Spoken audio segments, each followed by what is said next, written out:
उत्तराखंड की विधानसभा में UCC bill पारित हो गया है। अब राज्यपाल और उसके बाद राष्ट्रपति की मोहर लगना बाकी है। लेकिन इसी बीच जो सबसे खास यूसीसी के बीच चल रहा है वो लिव एंड रिलेशनशिप का मामला है। और ऐसे में इस कानून को जो पारित किया गया है उसमें यूथ क्या सोचता है, इस वजह से हम इस वक्त देवी जो सबसे बड़ा महाविद्यालय है उत्तराखंड का वहाँ पर मौजूद है। तमाम यूथ मेरे साथ इस वक्त मौजूद है, उनसे बात करेंगे। यूसीसी जो पारित हुआ है विधानसभा में, फिलहाल उसको लेकर क्या सोच रहे हैं? यूसीसी जो बिल है वो उत्तराखंड हमारा पहला राज्य बना है पूरे देश में। ये सबसे पहले सराहने की बात है। दूसरा, समान नागरिक संहिता कानून, ये एक देश एक कानून, ये बहुत ही अच्छी पहल हमारे सरकार द्वारा, राज्य सरकार द्वारा चलाई गई है।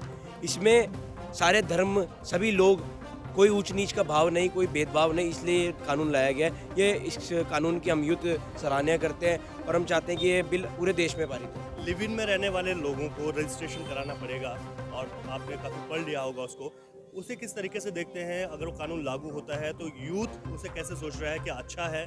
देखिए, जहाँ आपको लगेगा कि जब पढ़ाई का कैंपस है वहाँ पे यूथ बहुत इंटरेक्ट करता है एक दूसरे से, और कुछ लोग लिव इन में रहते हैं, तो सरकार ने मुहिम चलाई कि लिव इन में रह के कई प्रकार की चीज़ें होती हैं, अलग अलग प्रकार की चीज़ें होती हैं। तो उसके लिए सरकार ने कहा कि आप रजिस्ट्रेशन कराइए। अगर आप हकीकत में रहना चाहते हैं साथ में, आप रजिस्ट्रेशन कराइए, उसमें क्या बुराई है। तमाम जो यूथ है, हो सकता है आपके संपर्क में भी हो, जो लिव इन में रह रहे हैं, जो बातचीत आपकी आपस में हो रही है, किस तरीके से देख रहे हैं कानून पारित होता है? क्योंकि उसके बाद पूरा रजिस्ट्रेशन कराना होगा, अभिभावकों को इसकी जानकारी दी जाएगी।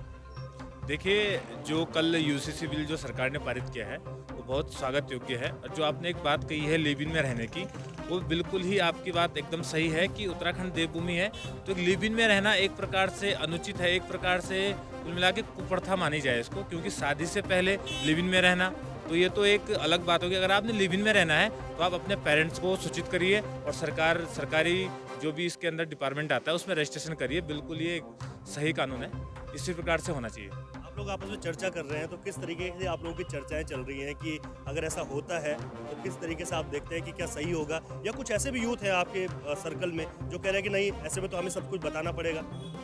देखिए, जो गलत होगा वो डरेगा। डरता वही है जिसके मन में चोर होगा। अगर आप सही हैं, आप रजिस्ट्रेशन कराइए, रहिए, कौन मना करेगा। एक ये प्रावधान है कि आप रजिस्ट्रेशन कराएंगे तो उसे एक प्रक्रिया बनेगी आगे। इसमें क्या होता है कि आप रहते तो हैं, फिर उसके बाद झगड़े होते हैं उस चीज़ों, फिर वो कोर्ट तक पहुंचती है, फिर फैमिली परेशान होती है। इससे अच्छा आप पहली चीज़ों को लेकर चलिए। देखिए, देवभूमि है, देवभूमि है, और एक स्टूडेंट अगर पढ़ाई लिखाई में ध्यान दे, इसमें ध्यान ना दे, उसके लिए भविष्य के लिए बेहतर होता है। ये इस कानून से रजिस्ट्रेशन कराने से यूथ का और भविष्य सुधरेगा। भविष्य सुधरने से वो अपना ज़्यादा ध्यान पढ़ाई पर देगा, फोकस करियर पर देगा ध्यान, ना कि लिव इन की तरफ ज़्यादा ध्यान देगा। अच्छा, अभी तक जो लिव इन का रजिस्ट्रेशन नहीं है उसको लेकर किस तरीके की आप देख रहे हैं कि जो दिक्कतें आ रही हैं? जी, लिव इन में रहना एक अलग चीज़ है, पर मेरा तो साफ सीधा एक प्रश्न है सरकार से, यूसीसी की ज़रूरत क्या थी? इसमें रोज़गार की बात कहाँ है? इसमें हमारे मौलिक अधिकारों की बात कहाँ है? या इसकी मांग किसने करी थी? सबसे पहला प्रश्न जो है, मुझे नहीं लगता कि यूसीसी बिल की कोई ज़रूरत थी, या फिर ये किसी मामले में सही। आपको नहीं लगता कि सही? तो लिव इन में जो रजिस्ट्रेशन होगा, क्योंकि बहुत सारी दिक्कतें आती हैं, पेरेंट्स को पता नहीं होता है। श्रद्धा वालेकर एक जो है बड़ा एक हत्याकांड दिल्ली में हुआ था, तो उसके बाद इसकी मांग हो रही थी। तो आपको नहीं लगता कि अगर पहले से तमाम चीज़ें सामने होती तो ये चीज़ें नहीं होती? ये बात आपकी बिल्कुल सही है। अगर चीज़ें सामने होती तो शायद ये चीज़ें ना होती। जैसा हमारे साथी ने कहा, जो गलत होगा वो घबराएगा। मगर तभी यूसीसी में सिर्फ एक लिव इन में रहना ही चीज़ नहीं है, उसमें बहुत सारे पॉइंट्स हैं जिसकी शायद हमारे स्टेट को या फिर हमारे लोगों को ज़रूरत नहीं थी। देखिए, मेरे साथी ने कहा कि ज़रूरत क्या थी, इन्हें यही नहीं पता ज़रूरत क्या थी। अगर ये ढंग से पढ़े इस चीज़ को तो इनको पूरी ज़रूरतें, इसकी आवश्यकताएं पता चल जाएंगी। एक देश एक कानून, क्या इसकी आवश्यकता नहीं है? क्या एक देश में विभिन्न कानून की आवश्यकता है? जब एक देश है, एक कानून है, तो उसमें एक ही कानून रहेगा सभी के लिए, चाहे वो कोई भी हो, यूथ हो, चाहे कोई धर्म हो, चाहे एक शादी के लिए आप एक तरफ बात करते हैं एक शादी की, वहीं एक व्यक्ति एक शादी करता है, दूसरी शादी करता है, तीसरी शादी करता है, क्या उसमें आवश्यकता नहीं है?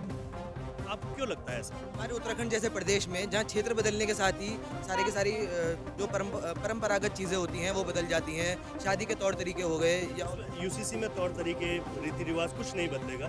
सिर्फ लिव इन में अगर बात करें तो रजिस्ट्रेशन होगा, शादियाँ अगर होंगी तो रजिस्ट्रेशन होगा, ये सब चीज़ें। अगर सिर्फ हमारा मुद्दा लिव इन में रहने का ही है तो उसको लेके तो यूसीसी गलत नहीं है मेरे कहने में। वो रजिस्ट्रेशन कराने में जो गलत होगा वो डरेगा, अगर वो रजिस्ट्रेशन कराएगा तो इंसान सही। तो बिल्कुल अलग अलग चीज़ें हैं। आप क्या कह रहे हैं? ये बिल्कुल बहुत सराहनीय कदम है, बहुत उत्तम कदम है सरकार का। एक देश एक कानून, सभी के लिए भेदभाव का भाव हटाकर सबको एक जगह पर लाना, एक सामान्य स्तर पर लाना सरकार ने वो पहल की है, सरकार की सराहनीय काम है। मैं एक यूथ, एक कॉलेज के बीच में बच्चों के तहत बोलना चाहूँगा कि बहुत अच्छा कानून है, इसे मैं चाहता हूँ पूरे देश में लागू करना। बिल्कुल अलग अलग प्रतिक्रियाएं हैं। फिलहाल एक इतिहास रचा है उत्तराखंड ने, क्योंकि सदन के पटल पर ये बिल पारित कर दिया गया है।